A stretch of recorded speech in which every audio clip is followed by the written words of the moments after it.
Halo semuanya, perkenalkan nama saya Elgeliana Luciana Kanga, NIM 2110048, mahasiswa semester 5 kelas A, program studi pendidikan geografi. Nah, pada pertemuan kali ini saya akan membahas mengenai lapisan litosfer, fungsi dan material penyusunnya.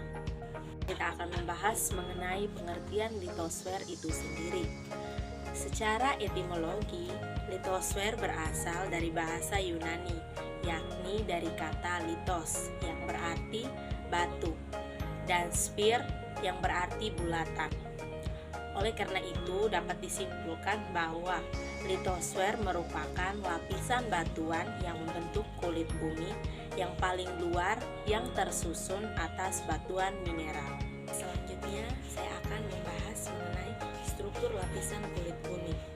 Struktur dalam bumi terdiri dari 3 lingkaran yang konsentris, yaitu kerak bumi, mantel bumi, dan inti bumi.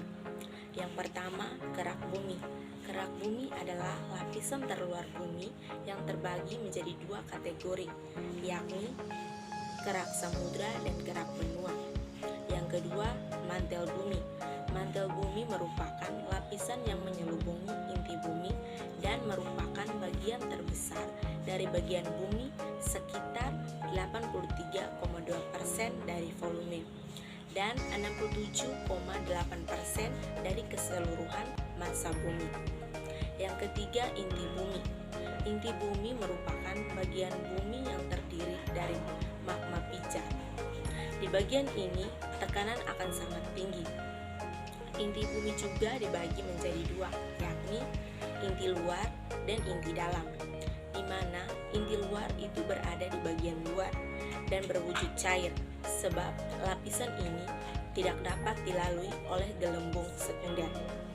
Sedangkan inti dalam, di mana inti ini berada di dalam dan berwujud padat, tersusun dari materi berupa besi dan nikel.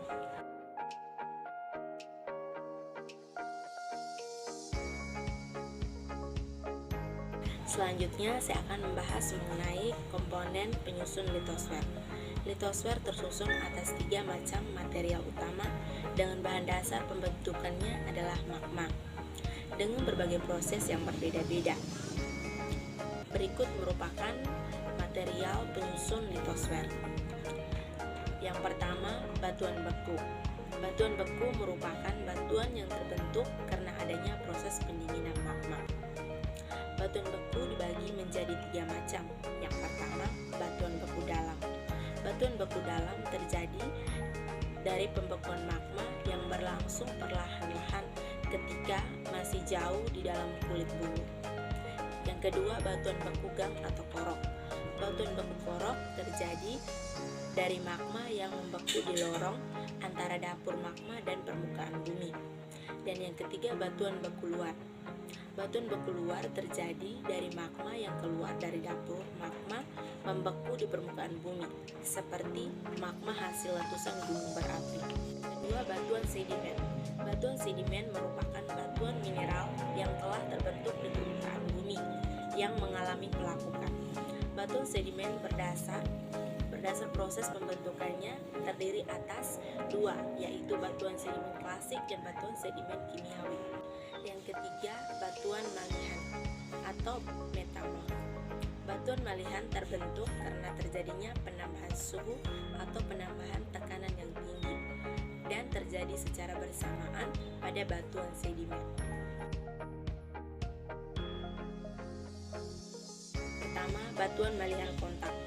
Batuan malihan kontak adalah batuan metamorf yang terbentuk secara beruntutan karena kenaikan suhu yang disebabkan batuan berdekatan dengan magma aktif. Yang kedua, batuan malihan dinamo merupakan batuan metamorf yang terbentuk karena adanya tekanan yang tinggi disertai panas dan tumbukan. Dan yang ketiga, batuan malihan kontak pneumanilitis. Batuan malihan kontak pneumanilitis ini adalah jenis batuan malihan yang terbentuk karena adanya zat-zat lain yang memasuki batuan selama terjadinya proses metamorfosis atau perubahan.